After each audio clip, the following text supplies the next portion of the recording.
Hey, welcome to my theatrical reproduction of the life of Rudolf Virchow.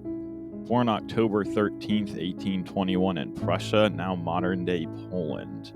He began his career in 1839 when he studied medicine at the Friedrich Wilhelm Institute of the University of Berlin, graduating as a doctor of medicine in 1843, only to end up interning at a hospital. Oof, man, that's tough. Where he studied pathological histology, and in 1845 published a paper in which he described one of the two earliest reported cases of leukemia. I actually have a clip of him doing that. My name is Rudolf Virchow, and I just graduated medical school. And it's really great to graduate medical school because now I can work as an intern at this local hospital. So, son, little boy, what was your name? What was your first name? It's Luke. Luke. And what's the last name there? Mr. Emia. Mr. Emia. Mr. Emia. Luke Emia? Yeah, leukemia. That is Okay, well, leukemia, I think that you have a rare disease and... It's not cancer, is it? It's not blood cancer. I'm afraid to tell you that it seems to be a type of blood cancer. Oh, no. That I have actually recently discovered myself as Rudolf Virchow. Wow, and this is the first reported case of This is the first reported case ever. Wow. Leukemia. I'm proud to be. Anyway, so you're gonna die. Ooh, okay, things are not looking great for Mr. Leukemia. And along that point, there's actually some debate that Virchow was the first doctor to diagnose a case of leukemia. Dr. John Hughes Bennett, a pathologist from Edinburgh, Scotland, actually reported a case of leukemia in the same year in 1845, which according to records was slightly before Virchow actually coined the term leukemia. But no one cares. No, I'm just kidding. That was mean. 1847, moving on, he began a new journal, Archives for Pathological Anatomy and Physiology and for Clinical Medicine.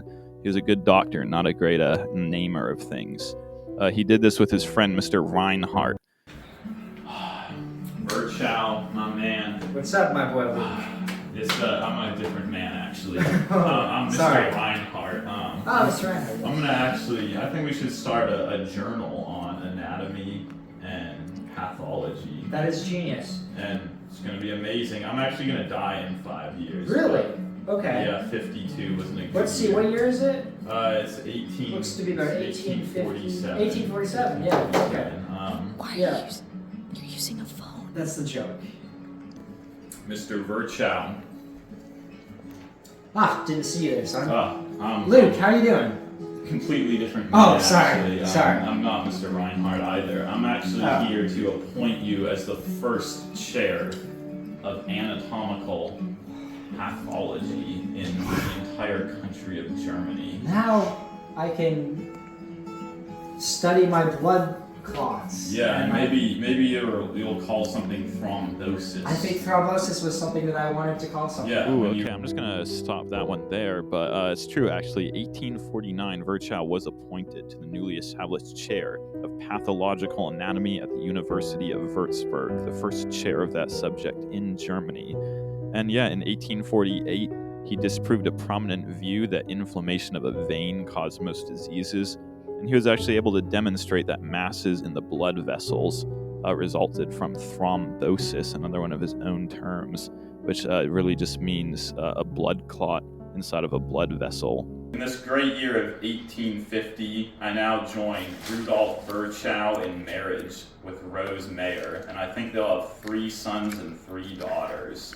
All right, things are looking up for Virchow. In 1850, he did indeed marry the Berlin native girl, Rosalie Mayer, who was born in 1832 and died in 1913. Here's it right here, beautiful German cheekbones. They had at least 3 sons and 3 daughters, according to Ancestry.org. I'm not sure why it says at least. Maybe they started estimating after a while. But anyway, after marriage, it starts the second period of Virchow's life, where he starts leaving science behind and getting involved in politics. Today we're gathered to talk about women's rights, meat inspection, Yeah! poverty, and how poverty is not a good thing. and women's rights. Yeah, poverty. Yo, I'm Otto von Bismarck, and I don't Luke, like this. my I don't man. like this. No, I'm not freaking Luke. Oh, sorry. And I don't like this progressive stuff. What? I'm gonna be future German Chancellor Otto von Bismarck, and I challenge you to a duel. Well, I choose my weapon. What is it? 2 sausages. Yes, it is all true according to legend. Virchow was indeed a very strong opponent of Otto von Bismarck, who would become the first chancellor of the German Empire, also known as the First Reich. And Bismarck did indeed challenge him to a duel in 1865. The stuff about sausages is a myth. It's not confirmed, but that is a historical legend that could in fact be true. At least we can all hope that that's true. But Bismarck and Virchow wouldn't always remain enemies. They actually teamed up together later on to help reduce the Catholic Church's influence in Germany. You know, now that I've done all my research and interviewed and studied these 6 million children, I don't believe that there's a German race or a Jewish race. What am I supposed to say about that? Hey, Virchow, supporter of the poor, champion of women's rights, also an opposer of anti-Semitism. He did indeed conduct a study on school children, not in a weird way. He just looked at hair and eye color and things, and he concluded that there was no pure German race, and the idea of a superior Aryan race was completely contradicted by his data. This was actually quite a blow to anti-Semitism in Germany at the time, which unfortunately we didn't count for much, but he did try. But Virchow wasn't always correct about some things, and he was very stubborn sometimes. You know, I've been thinking, I don't think that pathogens really get people sick. Okay, not his smartest moment right there. Virchow actually did not believe in the germ theory of diseases, and thought that pathogens were not the cause of illness, and that rather they just took advantage of already diseased tissue. He thought epidemics were social in origin, and the way to combat epidemics was political, not medical.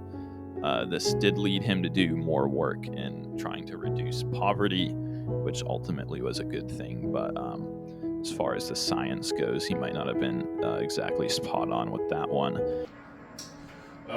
Mr. Virchow. Luke. It's Luke, man. It's 1902. It's been a while, man. What year is it? 1902? 1902. You know what that means? You are 80, and it's time for you to die. No. Yep. You're Wait, going. Where You're am I? going. Am I in Berlin? You're in Berlin. I don't want to die in Berlin. That's Everyone where dies you in die. Berlin. No, you love Berlin. Oh, okay, and there goes Virchow. Died at 80 in Berlin, but he got a lot accomplished in his life. He made major progress in the practice of medicine and cellular pathology, and of course did a ton as well in the later part of his life as a politician as well, helping those less privileged in Germany. So, yeah, it's pretty cool. Thanks.